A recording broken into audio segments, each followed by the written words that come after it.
मदन कीचड़ के मुताबिक अगले 2 दिन में उत्तरी और दक्षिण हरियाणा में कुछ हिस्सों में हल्की बूंदाबांदी तो हो सकती है, लेकिन बहुत ज़्यादा बरसात की अभी जो परिस्थिति है वो नहीं बन रही है। तो वहीं अब 13 अगस्त से प्रदेश भर में बारिश की गतिविधियां फिर बढ़ेंगी। हिसार, सिरसा, फतेहाबाद, भिवानी और चरखी दादरी में बारिश की कमी अभी बनी हुई है और ऐसे में नया बारिश का स्पेल इन जिलों के किसानों के लिए एक बड़ी राहत लेकर आ सकता है। बीते दिनों में बारिश के चलते फसलों को फायदा मिला।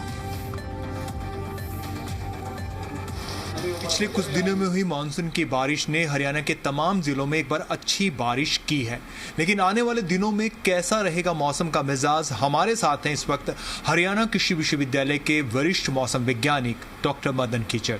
डॉक्टर साहब, पिछले कुछ दिनों में जो पहले तो कमी रही थी बारिश की, लेकिन पिछले कुछ दिनों से जिस तरह से मानसून का पुराना पैटर्न वापस आया है, अच्छी बारिश हुई है, तो किस तरह से रहा ये पूरा बारिश का जो आंकड़ा था पूरे ज़िले में, पूरे हरियाणा में?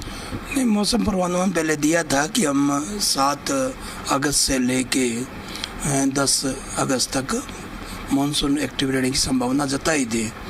तो वैसे ही अगले 3-4 दिनों, पिछले 3-4 दिनों में हरियाणा में ज़्यादातर क्षेत्रों में बारिश देखने को मिली है। 7 और 8 को अच्छी बारिश देखने को मिली, पर तो 9 और 10 को 9 तारीख को कुछ एक स्थानों पर बारिश देखने को मिली। आज भी बादलवाई बनी हुई है और कुछ एक स्थानों पर आज भी बारिश हरियाणा में देखने को मिलेगी कुछ एक जिलों में। परंतु कल और परसों 11 और 12 अगस्त को थोड़ी मानसून में क्योंकि मानसून ट्रफ है वो थोड़ा नीचे जा रही है, तो उसके कारण मानसून थोड़ा एक्टिव कम रहेगा। परंतु उत्तरी और दक्षिण हरियाणा में विशेषकर वहाँ हल्की बारिश देखने को मिलने की संभावना है। परंतु 13 के बाद फिर मानसून ट्रफ ऊपर की तरफ बढ़ेगा और जिसके कारण फिर मानसून एक्टिव होने की पूरी संभावना 13 के बाद में अच्छी बारिश की संभावना लग रही है। डॉक्टर साहब, जैसे हिसार, सिरसा जो फतेहाबाद था, इसमें तो बारिश काफ़ी कम रही थी। इस बार जुलाई की बात करूं या जून की बात करूं, तो ये जो बारिश हुई है 2-3 दिनों में, इसका असर वो कमी पूरी कर पाएगा? इसमें इतना कमी तो नहीं पूरी कर पाएगा क्योंकि पीछे 3 दिन ये बारिश हुई है। परंतु अभी यह है कि इस बारिश से फसलों को ज़्यादा फायदा हुआ है क्योंकि फसलें अभी ग्रोथ में थी। हिसार, सिरसा, फतेहाबाद, भिवानी, जींद, इन जिलों में बारिश अपेक्षाकृत अन्य जिलों से कम थी। हरियाणा में कुछ एक जिले ऐसे थे जहाँ बारिश कम थी, परंतु ये जो बारिश हुई है इससे फसलों को फायदा हुआ है। और अभी अब जो बारिश आगे और होने की है, 13 अगस्त के बाद में भी बारिश की संभावना बन रही है, तो उसके बाद में फसलें अच्छी जो कमी है वो काफ़ी हद तक पूरी हो सकती है।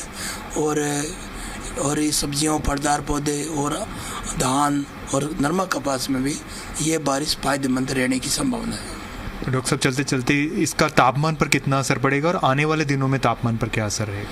तापमान अभी पीछे जो तापमान 37-38 डिग्री सेल्सियस तक पहुंच गया था, इस बारिश से 3 डिग्री कम हुआ है।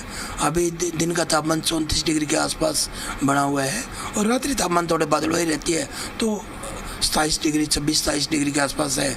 तो अभी 2 दिन थोड़ा सा तापमान में 1 से 2 डिग्री बढ़ोतरी होगी, पर तो 13 अगस्त के बाद फिर तापमान में गिरावट रहने की संभावना है।